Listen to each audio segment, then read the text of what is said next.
নমস্কার বন্ধুরা, জয়ের হেসেলে সকলকে স্বাগত। আপনারা অনেক রকমই পনির খেয়েছেন। আজ আপনাদের সাথে একদম নিরামিষ সুস্বাদু মালাই পনির শেয়ার করব। প্রথমে আমি দুধটা গরম করে নেব। এখানে আমি 1 লিটার দুধ নিয়েছি। দুধটা ফুটে উঠলে আমি গ্যাস বন্ধ করে দেব, আর তাতে দেব চিলি ফ্লেক্স আর ধনেপাতা কুচি খুব মিহি করে কেটে নিয়েছি। এবার একটু মিশিয়ে নেব। তারপর ছোটো বাটির হাফ বাটি ভিনিগার আর এই হাফ বাটি জল একসাথে মিশিয়ে নেব। এরপর অল্প অল্প করে দেব আর নাড়াতে থাকব যতক্ষণ না আমার ছানা কাটছে। তারপরে ছানা কেটে এলে আমি একটা সাদা কাপড় নেব, তাতে ছানা তুলে ছেঁকে নেব। ছানাটাকে একটু জল দিয়ে ধুয়ে নিতে হবে, কেননা ভিনিগারে আমরা কেটেছি, ওই জন্য একটু জল দিয়ে ধুয়ে নিতে হবে। তারপর একটা ভারী কিছু দিয়ে আধ ঘন্টা রেখে দেব। আমি এখানে আমার পাথরের চাকি দিয়ে চাপা দিয়ে রেখেছি। আধ ঘন্টা বাদে ফিরে এলাম। দেখুন কত সুন্দর একটা শেপ নিয়ে নিয়েছে। এবার পনিরের মতো করে কেটে নেব, ছোট ছোট টুকরো করে। আপনারা আপনাদের মতো করে কাটবেন। আমি এখানে চৌকো করে কেটে নিয়েছি। দেখুন কত সুন্দর হয়েছে। এবার রান্নার প্রসেসিংয়ে আসব। এবার গ্রেভির জন্য আমি এখানে ডাবের নারকেল নিয়েছি। নারকেলটাকে খুব ভালো করে পেস্ট করে নিতে হবে, নিয়ে বাটিতে ঢেলে নেব। তারপর এতেই দেব কাজু, একবার একটু ঘুরিয়ে নেব মিক্সিতে। এরপর দেব কিশমিশ, দিয়ে এবার খুব ভালো করে মিহি একটা পেস্ট করে নেব।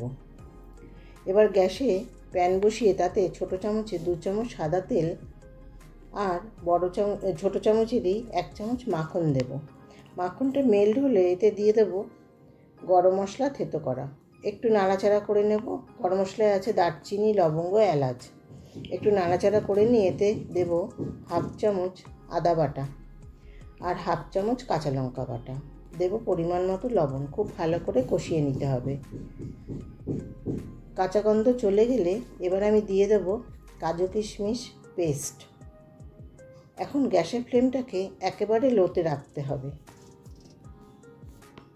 তারপরে ভালো করে কষিয়ে নিতে হবে। মশলা থেকে যখন তেল ছেড়ে আসবে তখন জার ধুয়ে একটু জল দেব। আবারও একটু মিশিয়ে নেব খুব ভালো করে। এবারে মেশানো হয়ে গেলে এবার মালাইটা দিয়ে দেব। তারপর আবারও কষিয়ে নেব। গ্যাসের ফ্লেমটা কিন্তু লোতেই রাখতে হবে, তা না হলে পুড়ে যাবে। তো এবার মিক্সির জারটা ধুয়ে আর একটু জল দেব, দিয়ে আবারও কষিয়ে নেব। এবার দিয়ে দেব 1 চামচ ভাজা মশলা।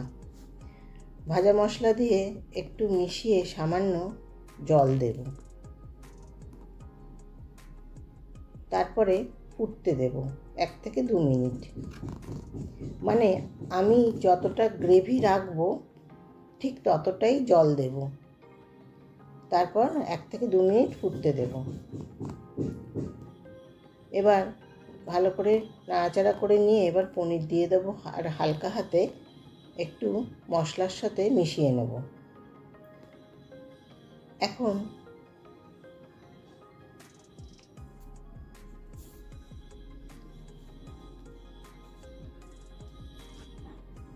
তারপরে দিয়ে দেব 1 চামচ মাখন। মাখন দিয়ে একটু নাড়াচাড়া করে নিয়ে তারপরে হাতে একটু ডলে কসুরি মেথি দিয়ে দেব। তারপরে খুব ভালো করে মিশিয়ে নেব। এরপর 2 থেকে 3 মিনিট ঢাকা দিয়ে ধিমে আঁচে ফুটতে দেব। তারপর গ্যাস বন্ধ করে সার্ভ করে দেব। খুব সহজ একটা পদ্ধতি। আশা করি আমার সকল বন্ধুদের ভালো লাগবে। আর ভালো লাগলে একটা লাইক দেবেন আর আমার চ্যানেলটাকে সাবস্ক্রাইব করে আমার পাশে থাকবেন। সবাই ভালো থাকবেন, সুস্থ থাকবেন, সাবধানে থাকবেন। ফিরে আসবো অন্য কোনো একটি রেসিপি নিয়ে। আজকের মতো এই পর্যন্ত। সবাই ভালো থাকবেন, সুস্থ থাকবেন, সাবধানে থাকবেন।